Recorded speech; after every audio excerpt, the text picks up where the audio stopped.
Hello दोस्तों, स्वागत है आप सभी का एक बार फिर से आपके अपने YouTube channel compete yourself YouTube channel पर। दोस्तों आज हम बात करने वाले हैं डे 1 यानी आज हम हिस्ट्री से स्टार्ट करने वाले हैं। और पहले ही दोस्तों मैंने बता दिया है कि 40 में से 38 मार्क्स लाना हम लोगों का टारगेट है जीके में, ठीक है। तो इसी टारगेट को पूरा करने के लिए आज पहली क्लास हो रही है जो कि हड़प्पा सभ्यता से है, ठीक है। तो चलिए पहले एक ओवरव्यू लेते हैं। तो ये देखिए दोस्तों, आज हम इतिहास स्टार्ट करने वाले हैं। और इतिहास को देखिए दोस्तों, 3 भागों में बांटा गया है, ठीक है। उसमें प्राचीन इतिहास आता है, मध्यकालीन और आधुनिक इतिहास, ठीक है। तो इसमें हम पहले प्राचीन इतिहास के बारे में पढ़ रहे हैं, ठीक है, जिसमें से पहला टॉपिक है हमारा हड़प्पा सभ्यता। और दोस्तों हड़प्पा सभ्यता के मैंने कंप्लीट क्वेश्चन इसमें ले लिए हैं, यानी इस वीडियो से एक भी क्वेश्चन बाहर आपके एग्जामिनेशन में नहीं देखने को मिलेंगे, ठीक है। तो चलिए दोस्तों अपने वीडियो में आगे बढ़ते हैं, लेकिन उससे पहले चैनल को सब्सक्राइब कर लीजिएगा। और दोस्तों इस वीडियो का मैं PDF कमेंट बॉक्स में पिन कर दूंगा, ठीक है। तो आप सभी डाउनलोड कर लीजिएगा और बार बार रिवीजन करते रहिएगा। और एक बार फिर से कहना चाहता हूं दोस्तों, हड़प्पा सभ्यता से जितने भी क्वेश्चन पूछे जाएंगे यहीं से पूछे जाएंगे, ठीक है, इसी वीडियो से पूछे जाएंगे। तो चलिए बढ़ते हैं अपने वीडियो में आगे, फर्स्ट क्वेश्चन पे चलते हैं। तो फर्स्ट क्वेश्चन है हमारा, हड़प्पा सभ्यता का सर्वमान्य काल क्या है। हड़प्पा सभ्यता यानी इस ये कब से कब तक चला था, ठीक है। ये 2350 ईसा पूर्व से 1750 ईसा पूर्व तक था, ठीक है दोस्तों। दोस्तों एक चीज़ मैं बता देना चाहता हूँ, देखिए हड़प्पा सभ्यता में बेसिकली पढ़ना क्या होता है कि हड़प्पा सभ्यता कब से कब था, ठीक है।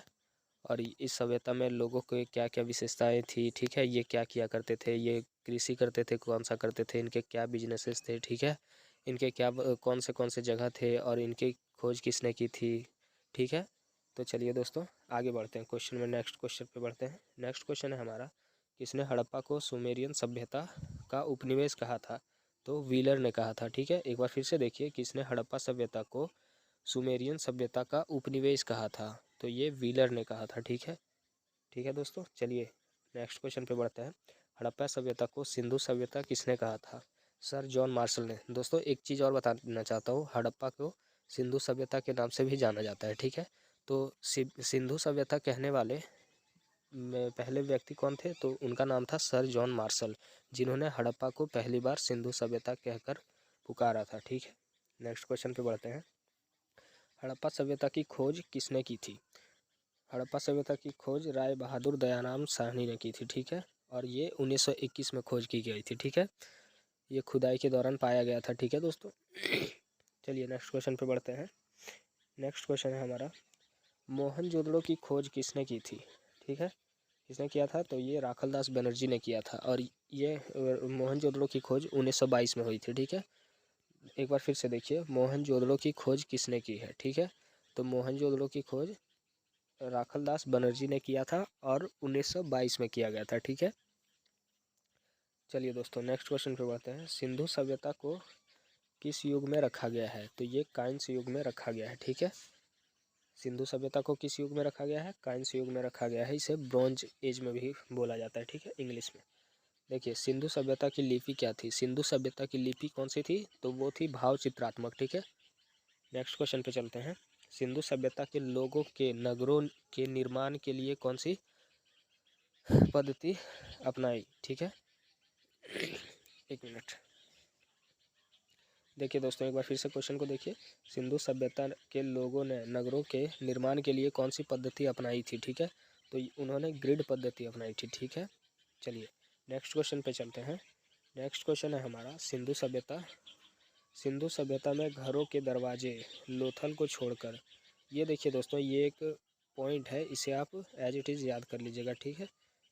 देखिए यहाँ क्या लिखा हुआ है, सिंधु सभ्यता में घरों के दरवाजे लोथल को छोड़कर मुख्य सड़क की ओर ना खुलकर पीछे की ओर खुलते थे। देखिए दोस्तों, ये हड़प्पा सभ्यता में जितने भी घर बनाए गए थे ना, तो ये मेन रोड होता है उस साइड नहीं खुलते थे, ठीक है। मुख्य सड़क की ओर नहीं खुलते थे, बल्कि पीछे की ओर खुलते थे। लेकिन उनमें से एक अपवाद है लोथल। लोथल एक स्थान का नाम था जो कि हड़प्पा में होता था, ठीक है।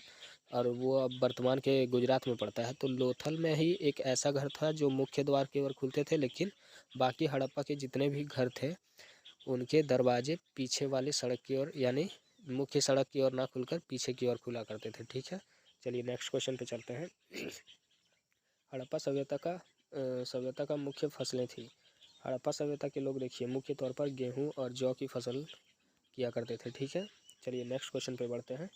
नेक्स्ट क्वेश्चन है हमारा, सिंधु सभ्यता की सबसे बड़ी इमारत थी। देखिए सिंधु सभ्यता की सबसे बड़ी इमारत मोहनजोदड़ो से प्राप्त अन्नागार था। ठीक है, मतलब कि मोहनजोदड़ो में जहाँ पे क्या बोलते हैं, अनाजों को जहाँ पे स्टोर किया जाता था उसे अन्नागार कहते हैं। ठीक है, तो सिंधु सभ्यता की सबसे बड़ी इमारत थी मोहनजोदड़ो से प्राप्त अन्नागार। ठीक है, नेक्स्ट क्वेश्चन पे चलते हैं। नेक्स्ट क्वेश्चन है हमारा, हड़प्पा वासी मिठास के लिए कौन सी चीज़ का उपयोग करते थे? तो वो शहद का उपयोग करते थे, यानी हनी का उपयोग करते थे। ठीक है दोस्तों, चलिए नेक्स्ट क्वेश्चन पे चलते हैं।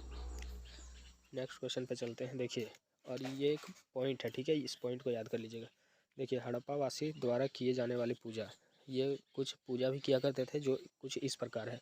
वो शिव पूजन किया करते थे, वृक्षों की पूजा किया करते थे, पशुपति की पूजा करते थे, धरती की पूजा करते थे, और हाँ दोस्तों, धरती को वो उर्वरता की देवी मानकर पूजा करते थे। ठीक है, और कुबड़ वाला सांड का भी पूजा किया करते थे। ठीक है, चलिए नेक्स्ट क्वेश्चन पे चलते हैं। मोहनजोदड़ो का शाब्दिक अर्थ होता है, यानी मोहनजोदड़ो जो है इसका मीनिंग क्या होता है? मृतकों का टीला, यानी माउंट ऑफ डेड, मरे हुए शवों का जो ढेर होता है उसका मतलब ही होता है मोहनजोदड़ो। ठीक है, एक बार फिर से देख लीजिए, मोहनजोदड़ो का शाब्दिक अर्थ है मृतकों का टीला।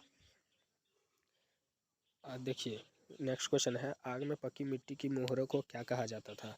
तो इसे टेराकोटा कहा जाता था। ठीक है दोस्तों, एक बार फिर से मैं कहना चाहता हूँ दोस्तों, यहाँ पे मैं जितने भी क्वेश्चन करवा रहा हूँ ये सभी को मैंने सेलेक्टेड लिए हैं। ये बहुत बार एग्ज़ाम में आ चुके हैं एसएससी जीडी का, तो आप सभी इस क्वेश्चन को ज़रूर से ज़रूर याद कर लीजिएगा और देखिएगा एग्ज़ाम में डेफिनेटली आपको यहीं से क्वेश्चन देखने को मिलेंगे। चलिए बढ़ते हैं आगे। तो ये क्वेश्चन हो गया था आपका, आग में पकी हुई मिट्टी की मोहरों को क्या कहा जाता था? तो टेराकोटा कहा जाता था। ठीक है, और देखिए नेक्स्ट क्वेश्चन है, हड़प्पा सभ्यता के सर्वाधिक स्थल स्थित हैं गुजरात में। हड़प्पा सभ्यता के सर्वाधिक स्थल स्थित हैं गुजरात में। ठीक है, नेक्स्ट क्वेश्चन पे चलते हैं। नेक्स्ट क्वेश्चन है हमारा, हड़प्पा सभ्यता के विनाश का मुख्य कारण क्या था? देखिए ये देखिए हड़प्पा का विनाश का, सबसे पहले ये सुनिए, हड़प्पा का जो विनाश हुआ था ना वो 3 कारणों से कहा जाता है। कभी कहा जाता है कि बाढ़ की वजह से, एक सूखा की वजह से और एक आग की वजह से कहा जाता है। लेकिन जो इनमें से सबसे मुख्य कारण और सबसे प्रभावी कारण जो माना जाता है वो बाढ़ माना जाता है। ठीक है, क्योंकि वो अधिकतर नदी के किनारे बसे हुए थे। ठीक है ना, तो इसीलिए माना जाता है कि बाढ़ आया होगा तो शायद वो बह गए होंगे। ठीक है, तो एक बार फिर से देख लीजिए, हड़प्पा सभ्यता के विनाश का सबसे प्रभावी कारण है तो बाढ़ है। ठीक है, नेक्स्ट क्वेश्चन देखिए, हड़प्पा सभ्यता का मुख्य बंदरगाह है, बंदरगाह यानी पोर्ट। ठीक है, जहाँ से जहाज़ें आया जाया करती है, पानी वाली जहाज़ें।